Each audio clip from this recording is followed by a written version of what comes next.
Have you ever caught yourself thinking, I used to have so much more energy, where did it go? Or maybe you've looked in the mirror and thought, I don't feel like myself anymore.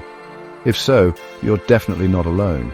A lot of folks, maybe even you, start to feel a shift, a change in the current once they hit that 65-year mark. It's like a memo goes out that you didn't ask for, telling you it's time to slow down, accept new limitations, and just fade a bit. A lot of people start noticing changes after 65. Slower mornings, more aches and pains, foggy thinking, or just not feeling quite as sharp. You might find yourself saying no to things you used to love. Or maybe the get up and go just got up and went. It's easy to chalk it all up to getting older, as if that's some kind of life sentence with no chance of parole. But I'm here to tell you that while the calendar pages turn for all of us, how we experience those later chapters is largely up to us. And while aging is a natural process, some of the things we've accepted as normal after a certain age may actually be doing us more harm than good. We've been conditioned, sometimes by society, sometimes by our own internal monologue, to believe that decline is inevitable. But what if I told you that some of those normal habits are actually choices? And what if I told you that changing just a few of them could radically alter the trajectory of your health, your vitality, and your happiness for years to come? It's time to wake up and get real about what's truly serving you.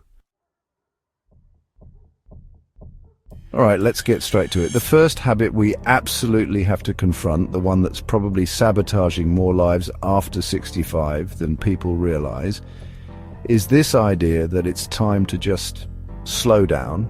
I mean, really slow down to the point where you're practically parked on the lazy boy, remote in hand, watching the world go by.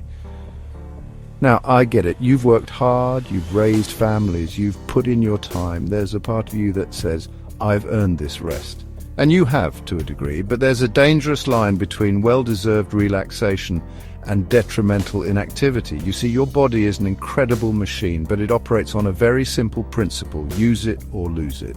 When you stop moving regularly, when you stop challenging your physical self, your body starts to take things offline. It's not being malicious, it's just being efficient. It thinks, well, they're not using these muscles much anymore, so why waste energy maintaining them at full capacity? And that's when the trouble begins, slowly at first, then picking up speed like a runaway train. Think about your muscles. When they're not engaged, they don't just stay the same. They shrink, they atrophy. That strength you once took for granted starts to wane, making everyday tasks harder. Carrying groceries becomes a chore. Getting up from a low chair feels like a major production. And it's not just about brute strength, it's about the very fabric of your physical independence. Are you really ready to give that up without a fight? Because that's what happens when you let inactivity take over. Then there are your joints. Oh boy, do they love to complain when they're not kept mobile. When you reduce your range of motion, when you stop putting your joints through their paces, they get stiff. They get achy. That little twinge in your knee becomes a constant companion. The shoulder that used to reach for the top shelf now protests with a sharp pain. This isn't just old age. This is often the direct result of not keeping those joints lubricated and flexible through regular, gentle movement. And let's talk about something critically important: balance. As we age, maintaining good balance becomes paramount to avoiding falls, which can be absolutely devastating. But guess what? Balance is a skill, and like any skill, it diminishes if you don't practice it. When you're sedentary, your core strength weakens, your proprioception, your body's awareness of its position in space, gets fuzzy. This makes you more susceptible to a trip, a stumble, a fall that could lead to broken bones and a long, difficult recovery. It's not just the visible parts of you that suffer. Your internal systems take a hit too. Your digestion can become sluggish when you're not moving enough. Think about it. Movement helps things, well, move along. Your circulation also slows down. Your heart is a muscle, and it benefits from being worked, just like your biceps. When you're sedentary, your heart doesn't have to work as hard, and over time it can become less efficient at pumping blood throughout your body. And here's the scary part, the part I really need you to hear. Your risk of serious illness like heart disease, diabetes, and stroke climbs higher the less you move. These aren't just abstract boogeymen. These are real, life-altering and often life-threatening conditions. Heart disease loves a sedentary lifestyle. It thrives when your cardiovascular system isn't being regularly challenged and strengthened through activity. Are you going to roll out the welcome mat for it? Diabetes, particularly type 2, is another unwelcome guest that often shows up when activity levels plummet and weight creeps up. Regular physical activity helps your body use insulin more effectively and control blood sugar levels. When you're sitting on the sidelines, you're essentially giving diabetes an open invitation to wreak havoc on your system, affecting everything from your eyesight to your kidney function to your nerve health. It's a serious systemic disease. And stroke? The risk factors for stroke, like high blood pressure and poor circulation, are exacerbated by a lack of physical activity. Movement helps keep your blood vessels flexible and clear, reducing the likelihood of the blockages or ruptures that cause strokes. Every step you take, every bit of movement you incorporate into your day is a strike against that risk. But every day spent predominantly sitting is a step in the wrong direction. Even if you feel healthy now, even if you think, oh, that won't happen to me, sitting too much chips away at that good health, slowly but surely. It's like water eroding rock. You might not see the damage day to day, but over months and years, the cumulative effect is significant. Don't let a current state of decent health lull you into a false sense of security if you're not actively maintaining it. That's a dangerous game to play. This isn't about becoming a marathon runner overnight or joining a hardcore boot camp. This is about consciously choosing movement over stagnation. It's about finding activities you enjoy or at least tolerate and making them a non-negotiable part of your routine. A brisk walk, some gentle stretching, gardening, dancing in your living room, it all counts. The key is consistency and a commitment to not letting your body rust from disuse. So I'm asking you, what are you going to do about it? Are you going to let the slowing down narrative dictate the quality of your remaining years? Or are you going to stand up literally and say, not me, not today? The power to change this habit is entirely within your control. It starts with one step, one movement, one decision to choose activity. Don't wait for a health scare to be your wake-up call. The alarm is ringing now. The excuse that it's too hard or I'm too tired just doesn't cut it when your health and longevity are on the line. Ironically, the more you move, the more energy you'll often find you have. It's about breaking that cycle of inertia. Start small if you need to, but for heaven's sake, start. Your muscles, your joints, your heart, your very life force is depending on you to ditch this habit of excessive stillness. Now let's talk about what's going on upstairs in that amazing command center we call the brain. Just like your muscles, your brain operates on that same use it or lose it principle. If you're not actively engaging it, challenging it, and stretching its capabilities, it can start to get a little rusty. And no, I'm not talking about zoning out in front of the television for hours on end. That's not a mental workout, that's mental coasting. And there's a huge difference. A lot of people think that as long as they're reading the newspaper or watching the news, their brain is getting enough stimulation. But let me be clear. Passive consumption of information is not the same as active mental engagement. What we're talking about here is brain activities that genuinely challenge you to think critically, to problem solve, to learn new things, to remember information, and to maintain focus. It's about pushing your cognitive boundaries even just a little bit every single day. Why is this so important, especially after 65? Because when your brain is active and engaged, you are actively building and strengthening neural pathways. Think of it like creating new roads and reinforcing existing ones in a vast city. The more pathways you have and the stronger they are, the more resilient your brain becomes to the effects of aging. This isn't just some feel-good theory. This is backed by solid science about brain plasticity. The payoff for keeping your brain active is enormous. Your risk of cognitive decline and dementia drops dramatically. Now, I want you to really let that sink in. We're talking about conditions that rob people of their memories, their independence, their very essence. Alzheimer's and other forms of dementia are devastating, not just for the person affected, but for their entire family. If there are steps you can take to significantly lower your risk, wouldn't you want to take them? So, what counts as real mental stimulation? It's anything that makes you think, learn, or adapt. This could be learning a new language, and no, you're not too old. It could be picking up a musical instrument you've always dreamed of playing. It could be doing crossword puzzles, Sudoku, or engaging in complex strategy games like chess or bridge. Even reading challenging books that make you consider new perspectives counts. It could also be enrolling in a class at a local college or community center, something that sparks your curiosity. Maybe it's art history, creative writing, or even a course on how to use new technology. The act of learning itself is a powerful stimulant for the brain. It forces you to pay attention, to process new information, and to make new connections. This is what keeps your mind sharp and agile. And don't underestimate the power of social interaction that involves mental engagement.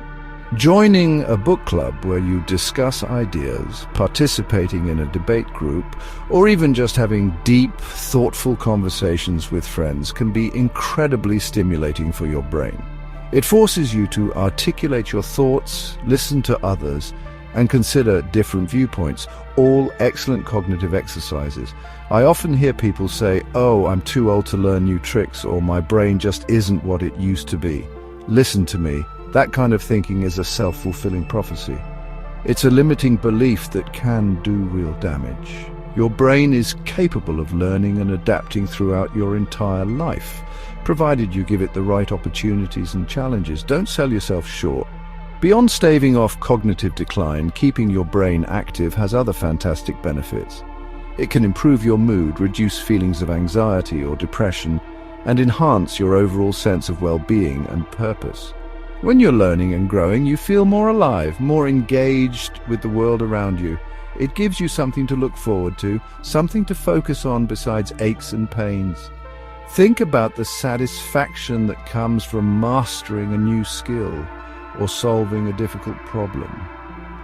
That sense of accomplishment is a powerful mood booster. It reinforces your capabilities and builds your confidence.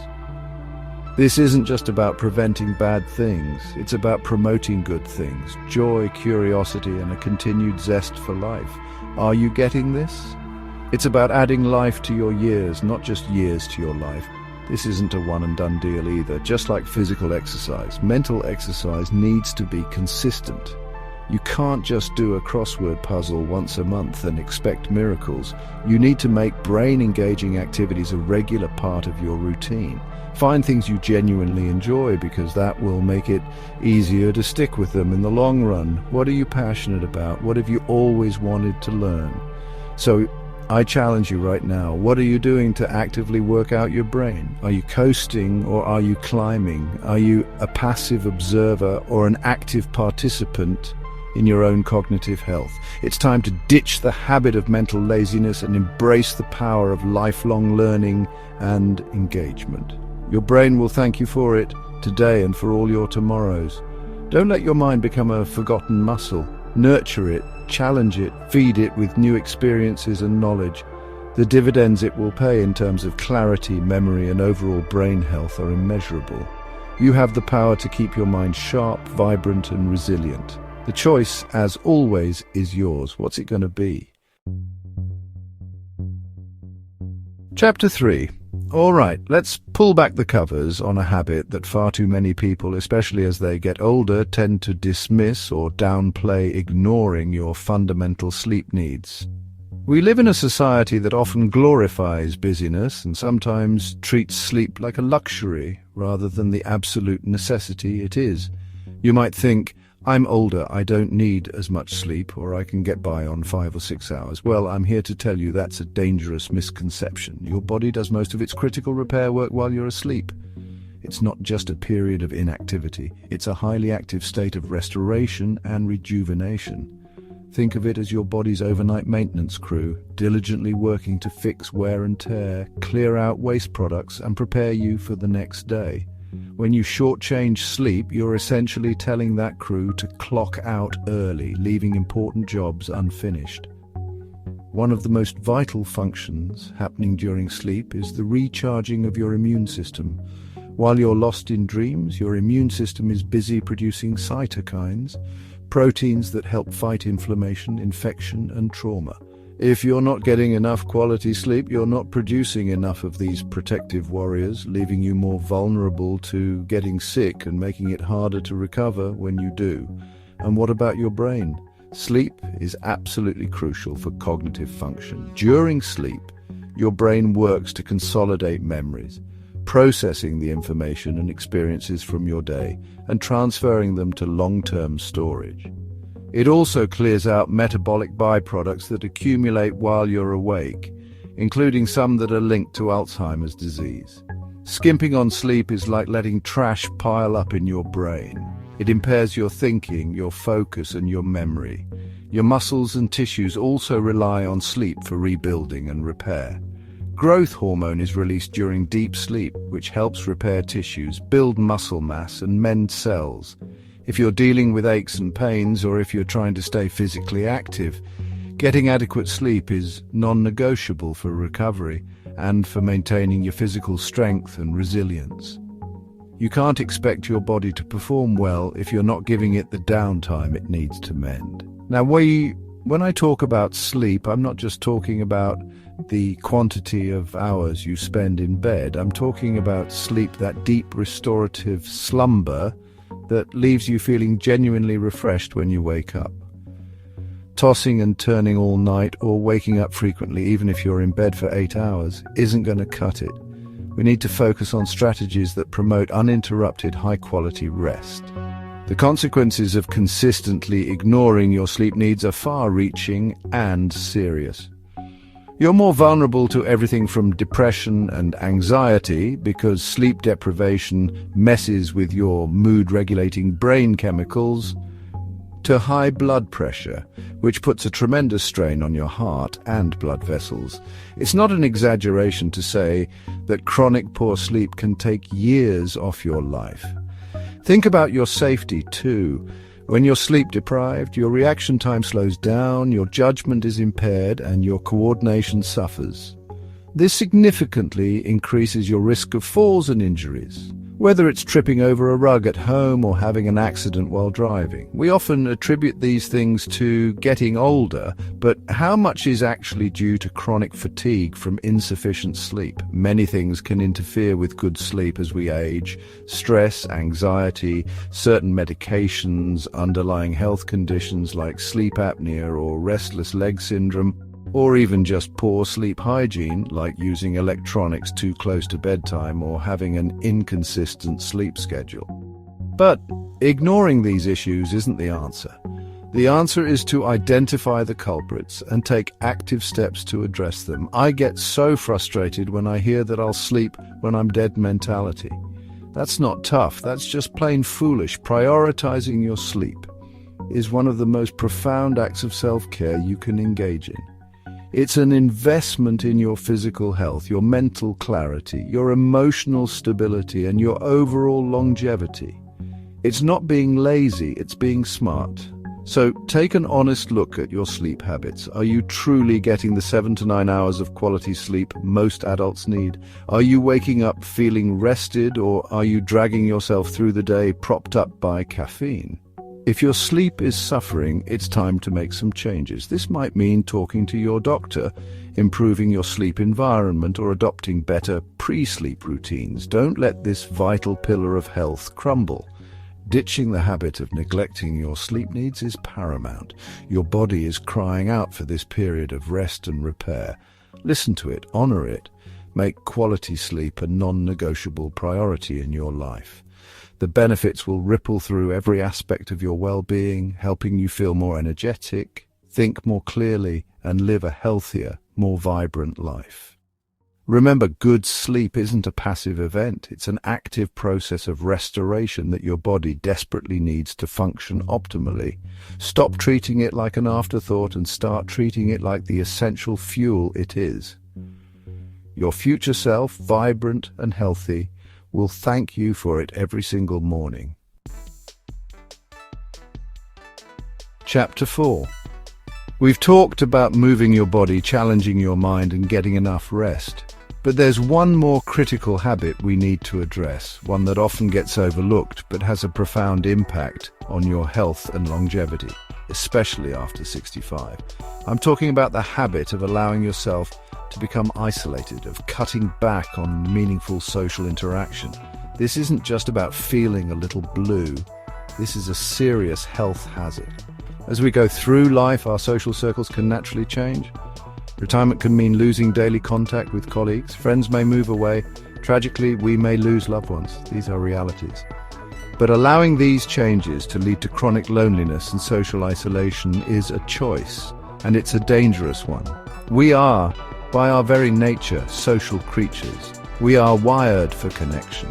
And when I say meaningful social interaction, I'm not just talking about having 100 acquaintances on social media or exchanging pleasantries with the checkout clerk. I'm talking about genuine connections, relationships where you feel seen, heard, understood, and valued. It's about quality, not just quantity. It's about having people in your life with whom you can share your joys, your sorrows, your thoughts, and your experiences. The research on this is crystal clear. Loneliness increases your risk of depression. It can create a heavy cloud that colors your entire world, making everything feel more difficult, less joyful. When you feel disconnected and alone, it's easy for negative thought patterns to take root and flourish.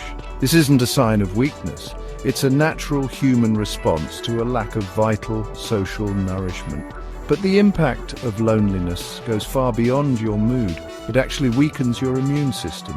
Chronic loneliness can trigger a stress response in your body, leading to increased inflammation and reduced immune function, making you more susceptible to illness. So, that feeling of isolation isn't just in your head, it's having a tangible negative effect on your physical health, just like a poor diet or lack of exercise. And get this, loneliness can even speed up memory loss and cognitive decline. Studies have shown that older adults who report feeling lonely experience a faster rate of cognitive decline than those who feel more socially connected. It seems that engaging with others, sharing ideas, and feeling part of a community helps keep our minds sharper and more resilient. Connection is a brain booster. Loneliness often leads to a cascade of other unhealthy habits. It can lead to poor eating habits. Think about it. If you're consistently eating alone, you might be less motivated to prepare nutritious meals. It's easier to grab something quick and processed, or to skip meals altogether. Sharing meals with others often encourages healthier choices and makes eating a more enjoyable social experience. It can also contribute to poor sleep, creating a vicious cycle. If you're feeling lonely and anxious, it can be harder to fall asleep and stay asleep. And as we just discussed, poor sleep then further impacts your mood, your energy levels, and your overall health, potentially making you feel even less like reaching out and connecting with others. It's a downward spiral. And tying back to our first habit, loneliness can lead to less motivation to move your body.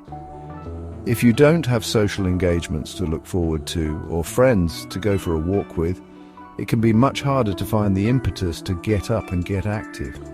Social plans can be a great motivator for staying engaged with the world and maintaining a more active lifestyle. I want you to understand that loneliness is not just a feeling, it's a full-body burden. It places a significant strain on your physical and mental resources.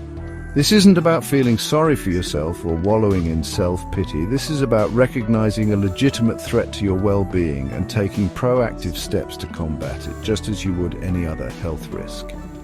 I often hear people say it's hard to make new friends at this age, or everyone is busy with their own lives. And yes, it can take effort. But is your health, your happiness, your longevity worth that effort? Absolutely, it is.